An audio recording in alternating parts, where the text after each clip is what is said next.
Buenas tardes a los que están viendo este audio video. Déjenme decirles que mi nombre es Alejandro de la Torre y mi intención para hacer este video es para informar que el día de ayer me dirigí al gobernador del estado, Alfonso Durazo, para hacerle una propuesta para reformar el Poder Judicial del estado de Sonora. Él me la pidió, la propuesta, se la entrego vía oficial, me dan el acuse de recibo, y esta reforma busca moralizar, busca eficientar, capacitar, ejercitar dentro del Poder Judicial la garantización de los derechos humanos en el estado de Sonora. Algo que no se cumple. El Poder Judicial del estado de Sonora no sufre una mejora, una adaptación de su ley orgánica 181 a la actualidad, a las necesidades reales actuales que vive la sociedad sonorense. La economía, las empresas, los particulares, los sujetos jurídicos no obtienen el acceso a la justicia, no obtienen procesos judiciales certeros, justos, equilibrados, donde los titulares de los juzgados, de los tribunales, actúen con imparcialidad, honestidad, apego a la ley, que no dependan del poder político, que no estén subordinados al poder económico, al poder del dinero. Creo que el Poder Judicial y creo que toda la ciudadanía se enfrenta a esta situación de un Poder Judicial que no está funcionando para acceder a la justicia. Y es mi intención con este video proponer esta reforma al Poder Judicial, que el día 2 de febrero se recibe la propuesta para crear el Instituto de Asesoría Jurídica Pública y de Defensoría Pública. Ya existe una Dirección General de Defensoría Pública. Lo que no tiene esta Defensoría Pública es un área, un departamento donde tengan los suficientes recursos de logística, de infraestructura, de computadoras y de personal, de recursos presupuestarios para hacer la asesoría pública de oficio. Y tenemos asesores públicos que no dan el ancho. Son muy pocos los asesores públicos de oficio que reciben recursos públicos para resolver las problemáticas legales de los ciudadanos, de las empresas, de los sujetos jurídicos en el estado de Sonora.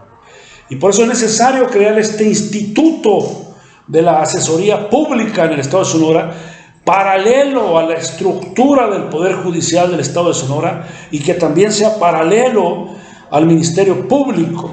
en cuanto a personal, tecnología,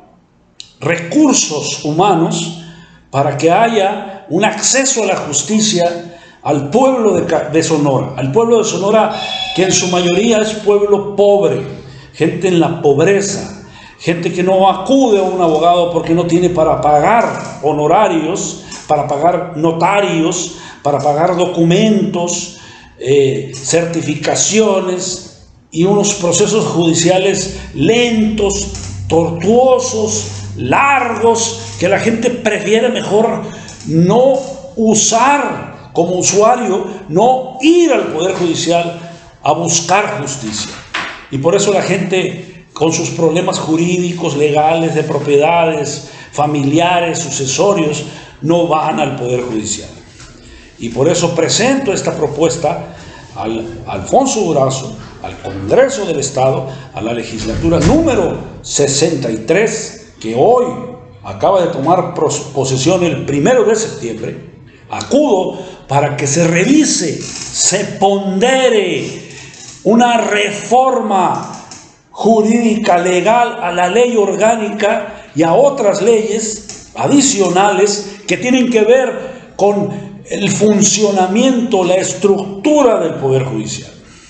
Por eso es tan importante que si se va a transformar el poder público, no puede dejarse de lado el poder judicial. El poder judicial es uno de los 3 poderes en el Estado de Sonora, fundamental para la democracia, fundamental para la justicia y la igualdad ante la ley, fundamental para que el Estado, el gobierno, sea un sujeto más del derecho público. Y no es así. Tenemos un poder judicial anquilosado donde muchos de los juzgadores se corrompen, son deshonestos y muchas veces no saben aplicar las leyes porque no hay capacitación suficiente, profesionalización suficiente.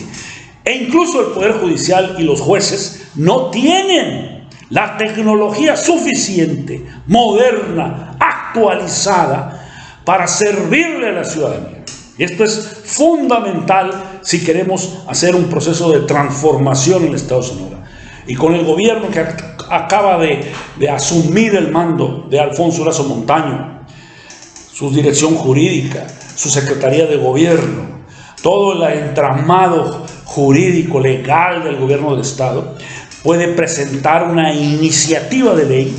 dirigida a la bancada mayoritaria, que es de Morena, del Partido del Trabajo y de otros diputados, para que secunden o para que enarbolen esta reforma al Supremo Tribunal de Justicia del Estado de Sonora, a los tribunales regionales y a los distritos judiciales donde existen juzgados orales penales, juzgados familiares, juzgados civiles y mercantiles que no están dando rendimiento para acceder, procurar, impartir justicia al pueblo de Sonora. Y por eso es tan fundamental esta reforma al Poder Judicial del Estado de Sonora. En otras entregas informaré, detallaré, fundamentaré esta propuesta, este anteproyecto de iniciativa de ley que debe de ser revisada, evaluada y fundamentada oficialmente por el Poder Ejecutivo y por el Poder Legislativo. En mi caso, posteriormente abordaré la problemática que he sufrido en carne propia con respecto a una jueza civil que me quitó un predio agrícola, y a jueces penales y al Ministerio Público del Fuero Común, que no dan rendimiento, que no actúan con el sentido crítico, el sentido común de justicia, sin respetar tratados internacionales o garantías plasmadas en la Constitución Política Nacional y la Constitución Política de Sonora, donde se garanticen los derechos humanos de audiencia, los derechos humanos y garantías del derecho que están fundamentadas constitucionalmente. Las audiencias que se celebran orales dejan mucho que desear. Hay prepotencia, hay autoritarismo, hay una osadía de los juzgadores para imponer criterios absurdos cuando se están celebrando audiencias. Y yo en carne propia lo estoy sufriendo con un predio agrícola y ahora últimamente con una arremetida, un acoso legal sin fundamento, que por el hecho de yo ser crítico, de ser denunciante de los casos que suceden en la sociedad de Sonora, o de mis casos, o en el caso de los periodistas presos, que estuvieron presos 11 meses de un portal de internet y que salieron libres sin cargos, pero que estuvieron presos 11 meses de forma injusta, nos demuestran que los juzgados, los tribunales, no están actuando bajo un criterio de justicia, de imparcialidad y de eficacia para darle al pueblo de Sonora los preceptos constitucionales y los preceptos que establecen las leyes del Estado de Sonora. Por lo pronto, muchas gracias por su atención y nos vemos a la próxima entrega dentro de 2 días. Muchas gracias.